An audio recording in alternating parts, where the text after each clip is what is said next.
کہ تم اپنے جانور کو ذبح کر رہے ہو تو پھر اس کے خون کے قطرے زمین پر گرنے سے پہلے تمہارے سابقہ گناہ بخش دیے جاتے ہیں۔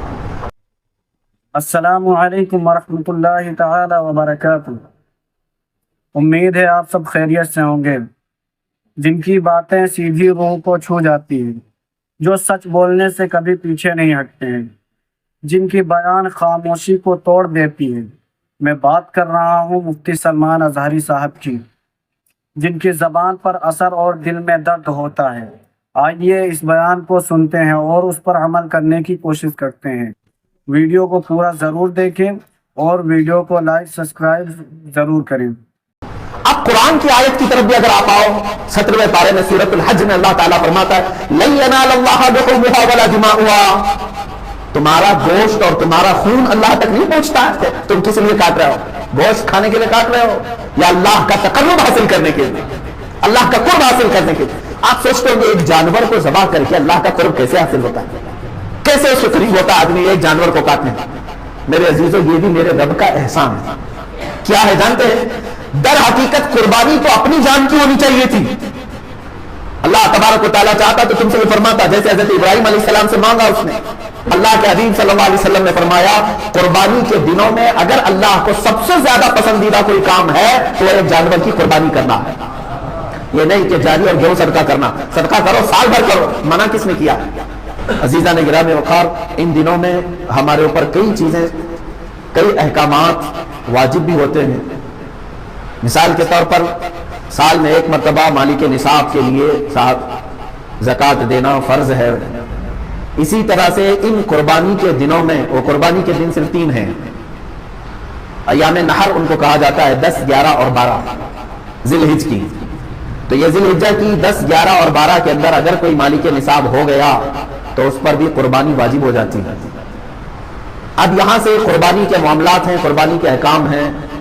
مجھے یہ بتانا آج ضروری ہے کہ قربانی کا تصور اور قربانی کا مفہوم کیا ہے اسلام کی۔ آج اس قربانی کو ہمارے ہندوستان میں کچھ الگ نظر سے بھی دیکھا جانے لگا ہے۔ بات در حقیقت قربانی کی نہیں ہے بلکہ تمہاری عبادات کی ہے۔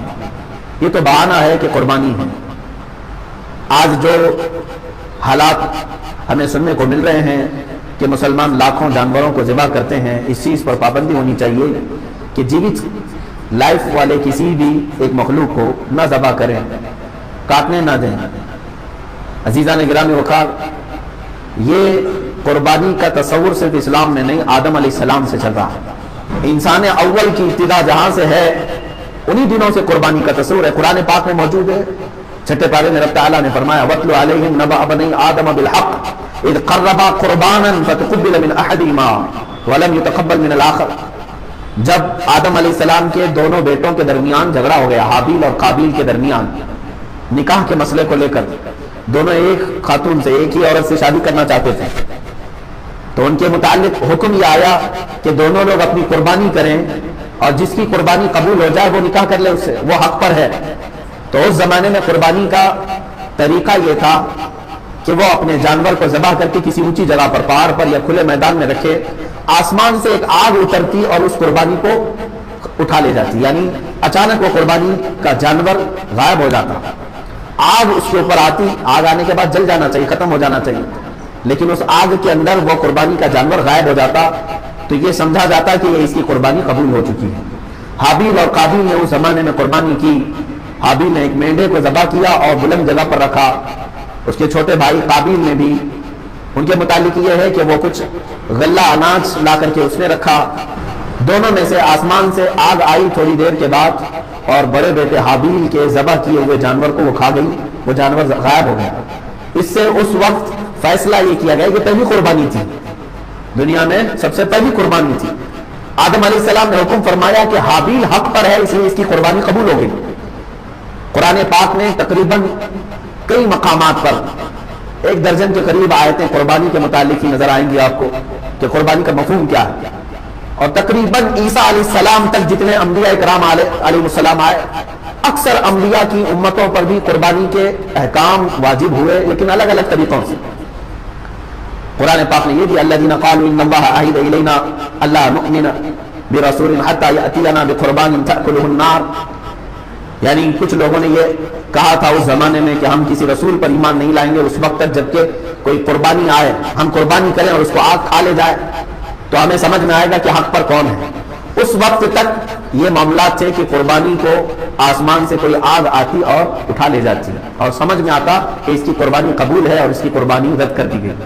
اب آپ یہ سوچتے ہوں گے کاش ہمارے اندر بھی ہوتا ایسا، ہم بھی اپنے جانوروں کو ذبح کر کے رکھتے، ہم بیل کو ذبح کر رہے ہیں، بکرے اور بکریوں کو یا پھر اونٹ کو، تین ہی جانور ہیں ذبح کے لیے قربانی، مرغے مرغیوں کی قربانیاں نہیں ہوتی، لیکن ابھی سننے میں آیا ہے کہ جماعت اہل حدیث نے انڈے کی قربانی کو بھی جائز کہا ہے۔ سارے لوگ نہیں ہوں گے، ان میں سے بھی کوئی نرا جاہل ہوگا۔ بہرحال یہ قربانی کے متعلق آپ بھی سوچ رہے ہوں گے کہ پہلے کی امتوں کے لیے قربانی کرتے تھے تو آسمان سے آگ آتی اور اٹھا لے جاتی، کاش ہمارے اس میں بھی ایسا ہوتا، ہم بھی قربانی کرتے اور رکھتے، آسمان سے کوئی چیز آ کے اٹھا لے جاتی تو ہم سب کو بتاتے کہ دیکھو یہ اللہ کی طرف سے آئی ہے اور قربانی ہماری قبول ہے۔ عزیزان گرامی وقار، آپ تصویر کا ایک ہی رخ اپنے طرف سے سوچ رہے ہیں، یہ میرے رب ذوالجلال کا احسان ہے امت مصطفیٰ پر۔ رب ذوالجلال نے امت مصطفیٰ کے عیبوں کو چھپانے کے لیے، اگر میری قربانی قبول نہ ہوتی تو پورے معاشرے میں میرا چہرہ کیا ہوتا؟ اگر آج آ کر کے فلاں کی قربانی کو لے گئی اور میری چھوڑ گئی تو سب کے سامنے تو میں رسوا اور ذلیل ہوتا، چار لوگ سب بتا کر کے کہتے یہ وہ آدمی ہے جس کی قربانی قبول نہیں ہوئی۔ اللہ تعالیٰ نے امت مصطفیٰ کے ہر عیب کو اس کی موت تک محفوظ رکھا ہے، چھپا رکھا ہے، قبول ہوئی کہ نہیں ہوئی یہ سب قیامت کے دن بتایا جائے گا۔ آج معاشرے میں تم سر اٹھا کر کے ہی چلو، یہ امت مصطفیٰ صلی اللہ علیہ وسلم پر احسان ہے۔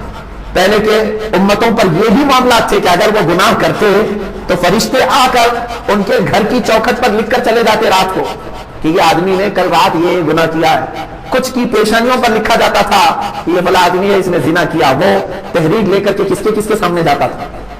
آج ہزار گناہ ہمارے بھی ہیں لیکن نہ ہماری چوکھٹوں پر لکھے جاتے ہیں اور نہ ہماری پیشانیوں پر۔ رب ذوالجلال نے اس چیز کو محفوظ رکھا ہے، وہ ستار ہے، ہر ایک کی ستر پوشی فرماتا ہے۔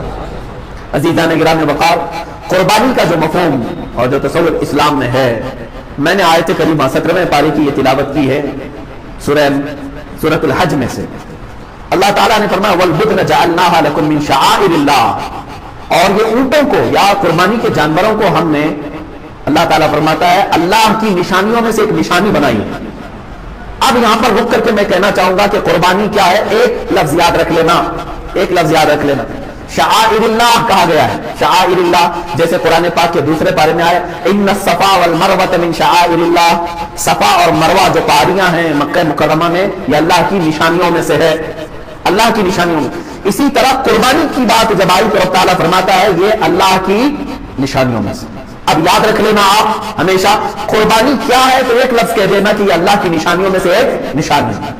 میں آپ سے پوچھنا چاہتا ہوں کیا اللہ کی نشانیوں کا سودا کیا جا سکتا ہے؟ صفا اور مروہ کو ختم کر دو، اللہ کی نشانیاں ہیں، معاذ اللہ رب العالمین کسی کی مجال ہے وہ ختم کرے گا؟ اللہ کی نشانیاں ہیں، شعائر اللہ، اللہ کے جتنے اولیاء کرام ہیں وہ شعائر اللہ ہیں، مقامات مقدسہ یہ شعائر اللہ ہے، اللہ کی نشانیاں ہیں۔ تو ظاہر سی بات ہے مسجد کے مینار اور منبر، اس سے عظمت اسلام ہوتی ہے کہ نہیں ہوتی؟ کبھی آپ مینار اور منبر یا گنبدوں کو ختم کرنے کی اجازت دیں گے؟ ارے ناک کٹ جائے گی اس مسجد کی۔ اگر کوئی کہتا ہے کہ یہ گرا دو، اس کا مطلب یہ ہے کہ ہم ناک کاٹ رہے ہیں اس چیز کی۔ اسی بنیاد پر تو کتنے معاملات ہو جاتے ہیں۔ مساجد بھی اللہ تعالیٰ کی نشانیاں ہیں۔ اسی طرح سے میرے عزیزو قربانی اللہ کی نشانیوں میں سے ایک نشانی ہے، اس کے ساتھ سمجھوتا نہیں ہونا چاہیے۔ اللہ کے حبیب صلی اللہ علیہ وسلم نے فرمایا قربانی کے دنوں میں اگر اللہ کو سب سے زیادہ پسندیدہ کوئی کام ہے تو ایک جانور کی قربانی کرنا ہے۔ یہ نہیں کہ جاری اور گھیو صدقہ کرنا، صدقہ کرو سال بھر کرو، منع کس نے کیا؟ مجھے یہ خبر ملتی ہے کہ بعض لوگوں نے کہا کہ قربانی کے بدلے میں کچھ صدقہ اور خیرات کرو۔ ہر چیز کے متعلق تمہیں اس طرح سے بزدل بنانے کی کوشش کی جا رہی ہے کہ تم اپنے ان شعائر اللہ کے ساتھ بھی آپ سمجھوتا کرو گے۔ اللہ کی نشانیوں میں سے ایک نشانی ہے، اگر جانور کو ذبح کرنا ظلم ہوتا تو رحمت للعالمین کبھی اپنے ہاتھ سے کسی کو ذبح نہیں کرتے۔ کیا رسول کریم صلی اللہ علیہ وسلم ظلم کر سکتے؟ اللہ کے حبیب صلی اللہ تعالی علیہ وسلم نے حجۃ الوداع کے موقع پر 70 اونٹوں میں سے تقریباً 60 کے قریب اونٹوں کو خود ذبح فرمایا، باقی کچھ اونٹوں کو مولا علی کرم اللہ وجہہ الکریم کے ہاتھوں میں دے دیا کہ تم ذبح کرو۔ اور قربانی کے دن جب آئے جب عید الاضحیٰ حضور اکرم صلی اللہ علیہ وسلم نے نماز ادا کی اور اس کے بعد 2 بکرے لائے گئے، 2 مینڈے چتکبرے، یعنی سفید کالا جو ہوتا ہے اس کو چتکبرا کہتے ہیں، 2 مینڈے رسول کریم صلی اللہ تعالیٰ علیہ وسلم نے ذبح فرمائے۔ صحابہ نے پوچھا یا رسول اللہ صلی اللہ تعالیٰ علیہ وسلم کہ قربانی اگر واجب ہے تو کیا 2 بکروں کی؟ رسول کریم صلی اللہ علیہ وسلم نے فرمایا نہیں، 1 بکرا قربانی کے لیے واجب ہے، میں نے 1 بکرا اپنی جانب سے کیا، دوسرا میری پوری امت کی طرف سے کیا۔ یہ اللہ کے حبیب صلی اللہ تعالیٰ علیہ وسلم کی سنت ہے، جو نہ بھولا ہم غریبوں کو رضا، یاد اس کی اپنی عادت کیجئے، وہ اپنی قربانی میں بھی اپنی امت کو شامل کرتے ہیں، اپنی امت کو شامل کر رہے ہیں۔ عزیزان گرامی وقار، ہمارے لیے قربانی شعائر اللہ ہے، یہ قرآن سے ثابت ہے، وَالْبُدْنَ جَعَلْنَاهَا لَكُمْ مِنْ شَعَائِرِ اللَّهِ، ہم نے اونٹوں کو یا جانوروں کو شعائر اللہ میں سے بنایا ہے، اللہ کی نشانیوں میں سے بنایا ہے، لَكُمْ فِيهَا خَيْرٌ، قرآن یہ کہتا ہے اور ان کی قربانی میں تمہارے لیے بھلائی ہے، بھلائی ہے۔ فَاذْكُرُوا اسْمَ اللَّهِ عَلَيْهَا صَوَافَ، جب یہ جانور کھڑے ہو جائیں تو اللہ کے نام کا ذکر کرو، ذبح کے لیے کھڑے ہو جائے تو تم اللہ کے نام کا ذکر کرو۔ فَإِذَا وَجَبَتْ جُنُوبُهَا، اور جب وہ ذبح ہو کر کے زمین پر آ جائیں، فَكُلُوا مِنْهَا، تم بھی اس میں سے کچھ کھا لو۔ وَأَطْعِمُوا الْقَانِعَ وَالْمُعْتَرَّ، اور مانگنے والے سائل کو یا غریب مستحق کو بھی اس میں سے کھلاؤ۔ کذالک سخرناها لکم، اور اللہ فرماتا ہے یہ جانور جو ہے ہم نے تمہارے تابع داری میں دیا ہے، تمہارے تابع میں دیا ہے۔ عزیزان گرامی وقار، قربانی ہمارے عید کے اعتبار سے مسلمانوں کا ایک پرسنل لا ہے، ہمارے اپنے تہواروں میں سے ایک تہوار ہے، یعنی اس چیز کو مانتے ہیں۔ آج اس سلسلے میں چاہتا ہوں کہ ذمہ دار حضرات بھی اس چیز کے متعلق بات کریں کہ جب ہندوستان آزاد ہوا تو کئی مذاہب اور کئی ادیان کے لوگ ہندوستان میں تھے، سب کے متعلق جو قوانین مرتب ہوئے اس میں سے یہ قانون بھی دیکھنے کے قابل تھا، ہر ایک کو کہا گیا کہ وہ اپنے دین کی مکمل آزادی کے ساتھ یہاں جی سکتا ہے۔ اگر میرے دین میں عبادتیں ہیں، نماز ہیں، تو کسی بھی قوم کو یا کسی بھی حاکم کو، کسی بھی پولیس کو میری عبادتوں سے مجھے روکنے کا حق نہیں، کیونکہ یہ میرے ریلیجیس میرا رائٹ ہے، یہ میرے دین کا حق ہے۔ اگر میں ٹوپی پہنتا ہوں، داڑھی رکھتا ہوں تو یہ میرے دین کا حق ہے، میں استعمال کر رہا ہوں، مجھے ہندوستان کے سنویدھان نے یہ قانون نے مجھے یہ اجازت دی ہے۔ آج اگر اتنے زمانے کے بعد پھر کوئی یہ کہے کہ تم فلاں چیز نہیں کر سکتے جو میرے دین میں سے ہے، تو گویا کہ وہ میری آزادی کو چھین کر مجھے دوبارہ غلامی میں لا رہا ہے۔ عزیزان گرامی وقار، قربانی کے متعلق بہت ساری باتیں ہیں، اب احادیث کی روشنی میں تھوڑی سی باتیں عرض کر دوں۔ صحابہ اکرام رضوان اللہ تعالیٰ علیہ مجمعین سرکار دو عالم صلی اللہ علیہ وسلم کی بارگاہ میں آئے اور پوچھا ما هذه الاضاحی یا رسول اللہ صلی اللہ علیہ وسلم، اے اللہ کے رسول یہ کیا ہے، یہ قربانیاں کیا ہیں؟ نبی کونین صلی اللہ تعالیٰ علیہ وسلم نے فرمایا ہر جانور کے بدلے تمہیں نیکیاں ہیں۔ صحابہ نے پوچھا اگر ہم اونٹ والا یعنی جو بھیڑ ہوتی ہیں بہت سارے بالوں والا بکرا اگر ہم ذبح کرتے ہیں تو کیا اس میں بھی ثواب ہے؟ اللہ کے نبی صلی اللہ علیہ وسلم نے فرمایا اس کے ہر بال کے بدلے ایک نیکی ہے۔ اس جانور کے جسم پر جتنے بال ہیں ہر بال کے بدلے تمہیں ایک نیکی ہے۔ خود اپنی صاحبزادی سیدہ کائنات فاطمہ الزہرا رضی اللہ تعالیٰ عنہا کو حضور اکرم صلی اللہ علیہ وسلم فرماتے ہیں اے فاطمہ اٹھو، اپنی قربانی کی جگہ پر آؤ۔ جب قربانی کرنی تھی کہا کہ تم آؤ، کھڑی ہو جاؤ اور دیکھو، گواہ رہو قربانی کے۔ انہوں نے پوچھا کہ کیوں یا رسول اللہ صلی اللہ علیہ وسلم؟ حضور اکرم صلی اللہ علیہ وسلم نے فرمایا قربانی کے جانور کا خون کا قطرہ زمین پر گرنے سے پہلے مولا سابقہ گناہوں کو معاف کرتا ہے، تمہارے گناہ معاف کر دیے جاتے ہیں۔ تو حضرت فاطمہ نے یہ بھی پوچھا یا رسول اللہ صلی اللہ علیہ وسلم یہ صرف اہل بیت کے لیے ہے یا سارے مسلمانوں کے لیے؟ رسول کریم صلی اللہ علیہ وسلم نے فرمایا فاطمہ میرے گھر والوں کے لیے خاص ہے اور تمام مومنین کے لیے عام ہے، سب کے لیے ثواب ہے کہ تم اپنے جانور کو ذبح کر رہے ہو تو پھر اس کے خون کے قطرے زمین پر گرنے سے پہلے تمہارے سابقہ گناہ بخش دیے جاتے ہیں۔ اب قرآن کی آیت کی طرف بھی اگر آپ آؤ 17ویں پارے میں سورۃ الحج میں اللہ تعالیٰ فرماتا ہے لَن يَنَالَ اللَّهَ لُحُومُهَا وَلَا دِمَاؤُهَا، تمہارا گوشت اور تمہارا خون اللہ تک نہیں پہنچتا ہے، یہ گوشت اور خون نہیں پہنچ رہا، وَلَٰكِن يَنَالُهُ التَّقْوَىٰ مِنكُمْ، بلکہ اس کے ذبح کرنے کے وقت جو تمہارے دلوں کی نیت ہے وہ اللہ کو معلوم ہے، اسی پر تمہیں اجر و ثواب ہے۔ تم کس لیے کاٹ رہے ہو؟ گوشت کھانے کے لیے کاٹ رہے ہو یا اللہ کا تقرب حاصل کرنے کے لیے، اللہ کا قرب حاصل کرنے کے لیے؟ آپ سوچتے ہوں گے ایک جانور کو ذبح کر کے اللہ کا قرب کیسے حاصل ہوتا ہے، کیسے اس کے قریب ہوتا ہے آدمی ایک جانور کو کاٹنے؟ میرے عزیزوں یہ بھی میرے رب کا احسان ہے۔ کیا ہے جانتے ہیں؟ در حقیقت قربانی تو اپنی جان کی ہونی چاہیے تھی۔ اللہ تبارک و تعالیٰ چاہتا تو تم سے بھی فرماتا جیسے حضرت ابراہیم علیہ السلام سے مانگا اس نے، اللہ تبارک و تعالیٰ نے فرمایا کہ اے ابراہیم اپنے بیٹے کو ذبح کرو،